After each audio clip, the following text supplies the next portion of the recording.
Central Americans or people from South America, El Salvador, Guatemala, all those different areas, they don't traditionally get along with Mexicans.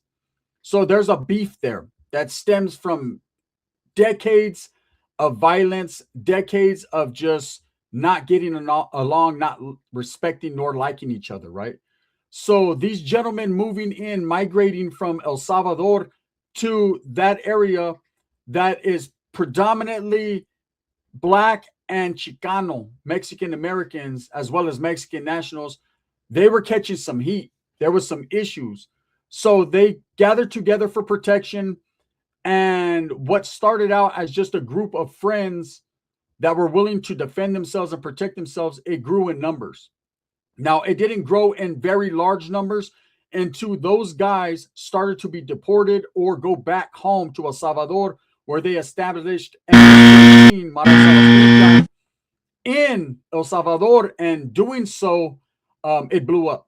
Okay, it blew up. Their rivals being MS-18, that are in El Salvador as well. Another gang that was created in Los Angeles, California, that migrated as well back to their homeland, which is El Salvador, right? And in Guatemala, you have MS on both sides. So with that being said, the group took root in California, and that gang is still alive and well as we speak. And they started to branch out, which is what a lot of guys do from Southern California. They branch out to different states. They establish their barrio in different states, from the West Coast all the way to the East Coast and worldwide. You know, the biggest gang being gang members in Hawaii, New York. They're transnational, meaning that they're everywhere. Okay, South America, Central America, Japan. And MS right on their boot heels, right behind them, as far as gang membership goes. Now, you got to understand, the water that was created in California, in Los Angeles, is still alive and breathing today. And they play by similar rules to the ones that are from El Salvador. In El Salvador, it's more a group or an organization, whereas in California, MS is a gang. Now, the 13 in MS is because at that time, you know, they were Stoners 13. Their 13 just meant marijuana. It had nothing to do with their allegiance to the South or any prison organization in California. But over time, being in Southern California, they gravitated towards being Southerners or Southsiders, or affiliation and association with Southsiders. That's the truth, right? And so them guys, as they grew in numbers, they grew in brutality and viciousness. And that's why I don't speak on them too much on my channel, because they're a dangerous group to deal with. If they feel disrespected in any form or fashion, them old rules that they live by in South and Central America come into play. Hello everyone, this is Frank Tica's Dropping Knowledge, coming at you once again with a little bit of a message, a little bit of knowledge, hoping everyone's having a fantastic day. I wanted to jump on and first of all talk about this video that fucking Skittles put out. Man, you should at least do some bare minimum research when you're talking about geography, fool. Central America is right below North America, is right above South America. Some people consider it part of North America, bitch. Get your fucking facts straight. As far as the hate that you talk about between Mexicans and Central Americans, that's a fucking fallacy, bitch. There are Mexicans living in Central America, Central Americans living in Mexico, in fucking relative harmony.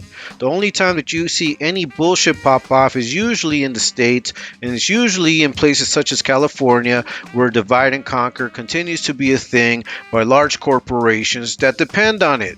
Because the minute that they can pit you against an immigrant, against another race, and tell you that they're coming to get your jobs, what they're trying to ensure is that you work harder and you make sure that you put in the work that you're supposed to put in for that company. That's all they give a fuck about.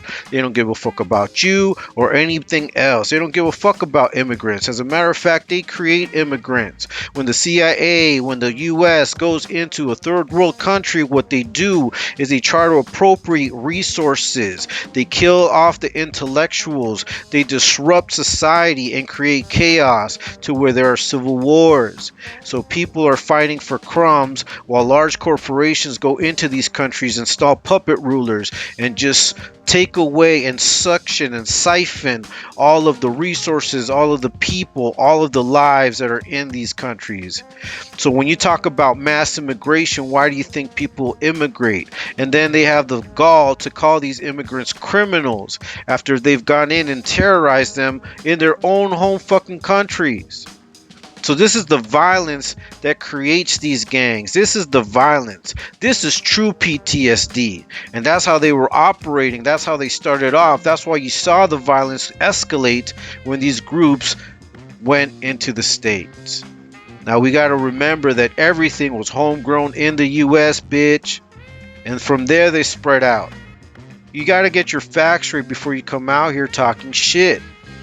You know, you make it seem and you continue to glamorize the prison industrial complex, gangs, and all of that, yet fail to see that the true cause has always been the CIA, US involvement, and other foreign partners that have always played a part in trying to downtrod on people, oppress people, just to steal their resources and to keep them away from power.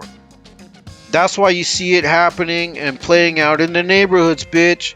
That's what you see going on right now, as a matter of fact, with the war going on in Iran. It's all fucking connected. But you don't understand that shit, Skittles.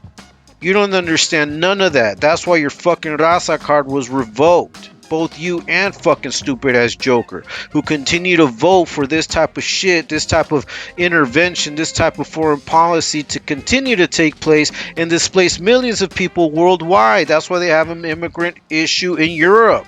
They blame the immigrants, but they don't blame those that cause the issue. So while you're out here promoting gang life, promoting prison shit, you continue. You are a part of the problem. You and Joker are part of the problem, bitch. Because you spread their misinformation and their propaganda. That is why the exposed tube stepped on the scene, and we transcend politics. We transcend prison. We transcend gangs and race and all of that.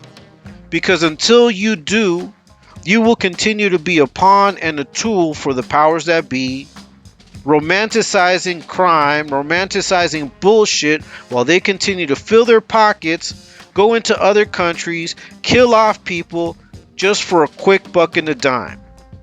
Doesn't that sound familiar, bitch? That's why we are the exposed to. You need to get your fucking shit straight, Skittles. I'm fucking tired of your punk ass. Hopefully everyone got something out of this response, out of this reaction. We will continue doing what we do. We will continue dropping knowledge on them bitches. And until next time, like I always say, stay safe, stay blessed, stay dangerous. Peace.